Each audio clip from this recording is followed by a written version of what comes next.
प्रिय विद्यार्थियों, म्यूकर की कायिक संरचना, उसके माइसीलियम की कायिक संरचना के बारे में पूर्व के व्याख्यान में अपन ने अध्ययन किया था, जानकारी प्राप्त की थी। आज हम म्यूकर में रिप्रोडक्टिव फेज, जो जनन अवस्था है, उसके बारे में जानकारी प्राप्त करेंगे। म्यूकर का जो माइसीलियम है वो जब मैच्योर हो जाता है, परिपक्व हो जाता है, तो उसका जो वायवीय कवक जाल है, वायवीय भाग है, वो जनन प्रारंभ करता है। और जनन म्यूकर के अंदर 3 विधियों के द्वारा होता है। जैसा जनन की 3 विधियां होती है पौधों के अंदर, कायिक जनन, अलैंगिक जनन और लैंगिक जनन, इन तीनों विधियों के द्वारा म्यूकर में जनन होता है। Reproduction, vegetative reproduction, asexual reproduction and sexual reproduction, यानी जो जनन है वो तीनों विधियों के द्वारा संपन्न होता है जब परिपक्व कवकजाल हो जाता है। सबसे पहले जो मैच्योर एरियल पार्ट होता है माइसीलियम का, वो रिप्रोडक्शन की क्रिया को परफॉर्म करता है। वेजिटेटिव रिप्रोडक्शन यानी कायिक जनन। कायिक जनन it is a common method of reproduction during mycelium growth, यानी जब कवक जाल वृद्धि कर रहा होता है, उस वक्त जब अनुकूल अवस्था होती है, उस समय ये जो म्यूकर का माइसीलियम है वो कायिक जनन के द्वारा वृद्धि करता है, कायिक जनन के द्वारा मल्टीप्लिकेशन करता है। Mucor reproduce vegetatively by fragmentation, विखंडन के द्वारा ये कायिक जनन करता है।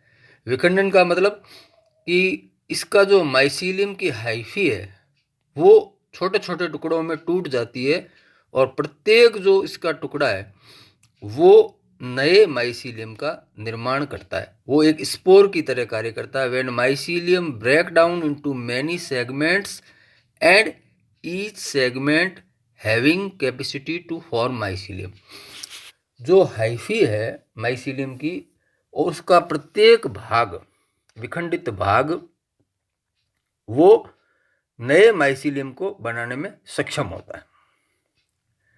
दूसरी जो विधि है वो है एसेक्सुअल रिप्रोडक्शन, लैंगिक जनन, अलैंगिक जनन। अलैंगिक जनन की 4 विधियां हैं। 4 विधियां कौन कौन सी है? उसमें सबसे पहली विधि है बाई क्लेमाइडोस्पोर्स, दूसरा है गेमी फॉर्मेशन, तीसरी है ओइडिया फॉर्मेशन, और चौथा है स्पोर फॉर्मेशन। यानी म्यूकर कवक में अलैंगिक जनन 4 विधियों के द्वारा होता है। पहला होता है क्लेमाइडोस्पोर के निर्माण के द्वारा, दूसरा है गेमी के निर्माण के द्वारा, तीसरा है ओइडियोस्पोर के निर्माण के द्वारा, और जो चौथा है वो है स्पोर के निर्माण के द्वारा। सबसे पहला है क्लेमाइडोस्पोर के निर्माण के द्वारा, क्लेमाइडोस्पोर फॉर्मेशन। ये क्लेमाइडोस्पोर का जो निर्माण होता है वो पानी की कमी या प्रतिकूल अवस्था होती है, जब वाटर डेफिसिट कंडीशन होती है, नमी मौजूद नहीं होती, ड्राई कंडीशन होती है और फंजाई के लिए प्रतिकूल अवस्था होती है, उस समय इसका जो माइसीलियम है वो छोटे छोटे टुकड़ों में टूट जाता है, और प्रत्येक इसका जो सेगमेंट है, खंड है, वो अपने चारों ओर थिक वाल्ड या मोटी भित्ति स्त्रावित कर लेता है।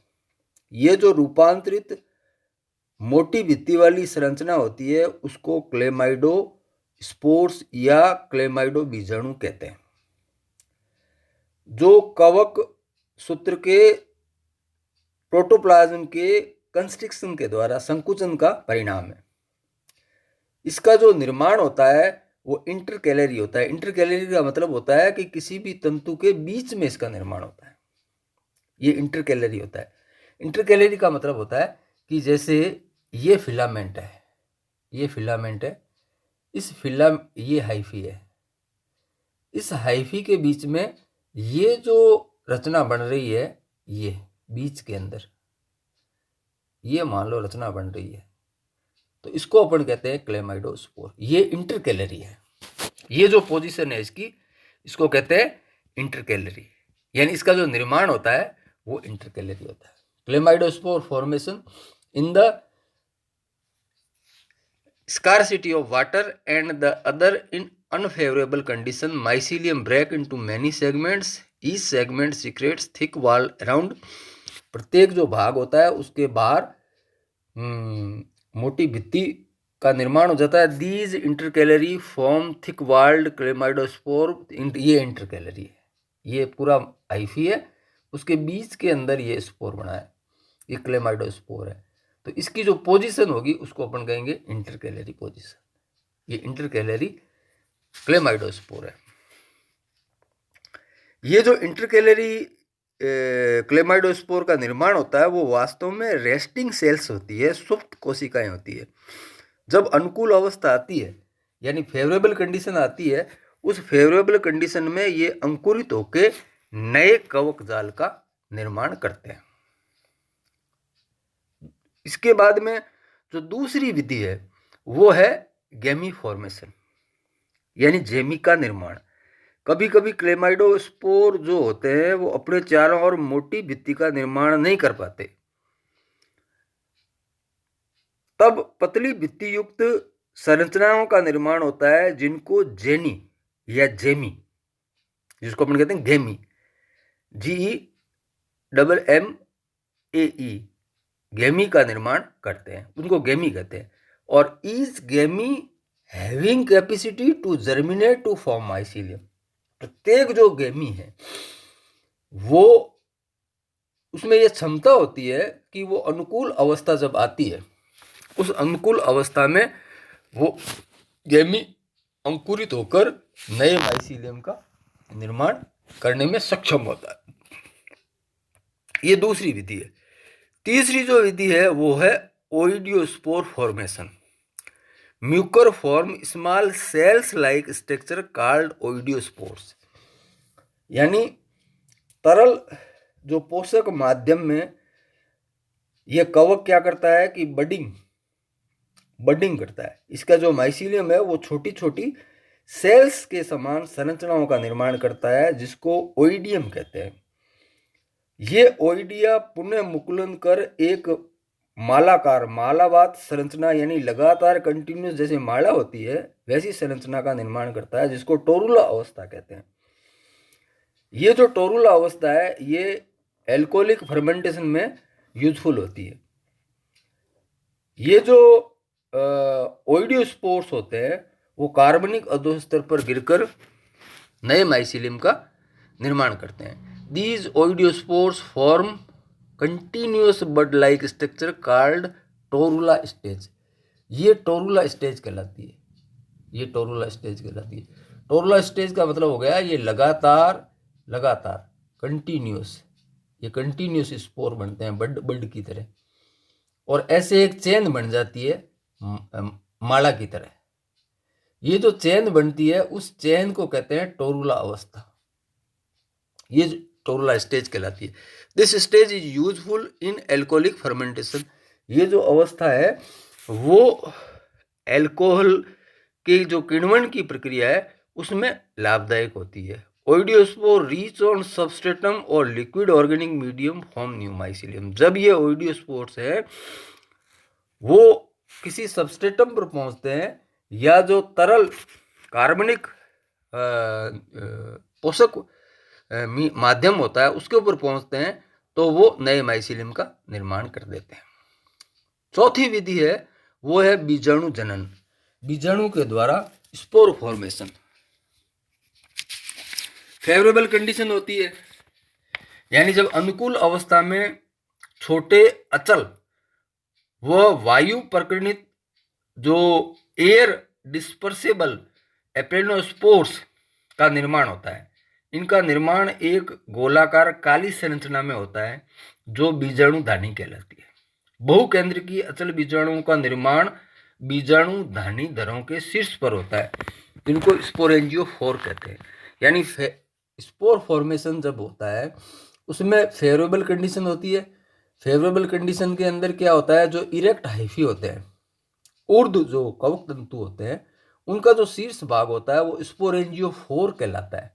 स्पोरेंजियोफोर का जो एपिकल पार्ट है, शीर्ष भाग है, ये जैसे ये हाइफी है, इस हाइफी का एपिकल पार्ट होता है वो ग्लोबुलर हो जाता है, ग्लोबुलर हो जाता है। और उस ग्लोबुलर पार्ट को कहते हैं स्पोरेंजियम। वो राउंडेड हो जाता है और वो ब्लैक कलर का होता है। उसके अंदर स्पोर फॉर्म होते हैं। ये स्पोर्स होते हैं वो अचल होते हैं, नॉन मोटाइल होते हैं। इनका जो रंग होता है वो हल्का नीला या भूरा रंग होता है, मगर वो ग्रुप के अंदर काले रंग के दिखाई देते हैं। ये सैंती जो होती है इनकी वो ब्लैक कलर की दिखाई देती है। ये जैमी है, ये जैमी की संरचना है।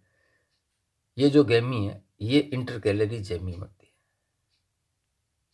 ये बीच बीच के अंदर ये जो राउंडेड स्ट्रक्चर है वो जैमी का फॉर्मेशन है। ये टोरुला अवस्था है। ये लगातार ओइडियोस्पोर्स बनते हैं। अरे ओइडियोस्पोर्स लगातार माला के रूप में बन जाते हैं तो उसको अपन कहते हैं टोरुला स्टेज। ये टोरुला स्टेज, टोरुला स्टेज कहते हैं इसको। ये इसका माइसीलियम है, ये माइसीलियम है। ये माइसीलियम के अंदर ये सबस्ट्रेटम है, सबस्ट्रेटम वाला भाग है। ये इरेक्ट ब्रांच है, इरेक्ट ब्रांच के ऊपर ये स्पोरेंजियम बना हुआ है। स्पोरेंजियोफोर के ऊपर स्पोरेंजियम है, ये स्पोरेंजियम है।